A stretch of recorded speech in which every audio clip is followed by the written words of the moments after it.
Hello there and welcome to Black Jackal Gaming. The Beast Snagga Boyz profile has been released, so let's take a quick look at the datasheet.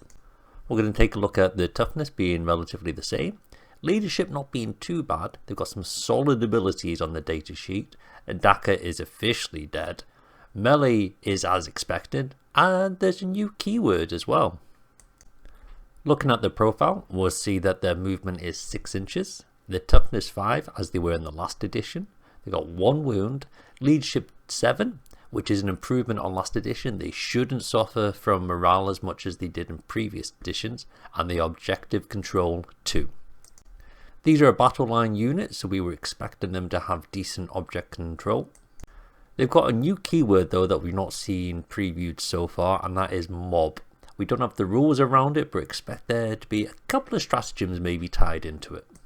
So looking at the save profile, they've got a standard save of a 5+ for an orc, but they do have a core ability, feel no pain 6+. What this means is that anytime they suffer a wound and you fail the save, on a 6+, they will not feel any pain and they will not take that wound.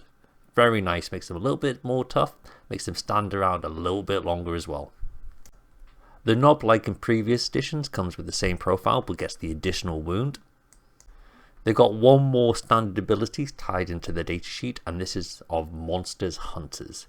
What happens that every time this unit makes an attack against a model that is either a monster or a vehicle, you can reroll the hit roll. This means certain factions that you play against, such as Nids and Guard, you're going to have rerolls built into your hits against them in all phases. This is really good, as rerolls have really been ramped back in this version of the game, and they're much rarer, so to have that inbuilt into certain factions is fantastic.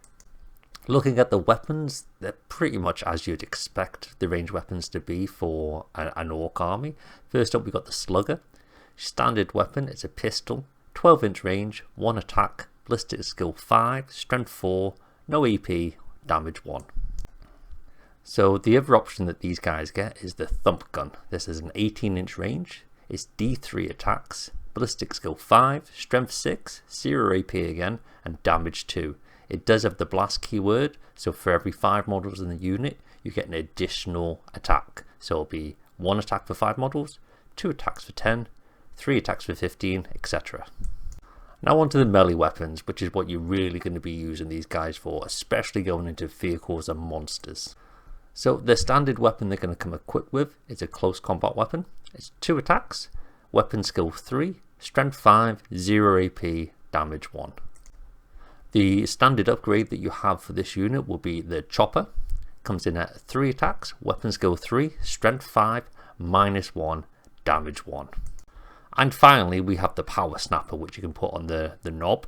This comes in at 4 attacks, ballistic skill 3, strength 7, -1 AP, and damage 2. So these guys don't exactly hit fantastic in combat. They're going to do relatively well into most units, such as Guardsmen, Guardians, your lighter armoured troop choices.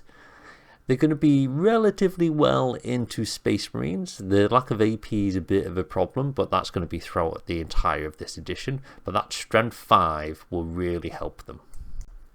Into vehicles and monsters, this is where these guys are going to do much better than you'd usually expect. That reroll to hit is going to come in very useful, especially considering the strength of the weapons is not that high. Thank you for watching the video. If you have any comments, then pop them below in the comment section. If you enjoyed the video, then please hit the like button, as it greatly helps the channel. Hit the subscribe button to see any future Warhammer content. Take it easy and see you next time for more grim darkness from the 41st millennium.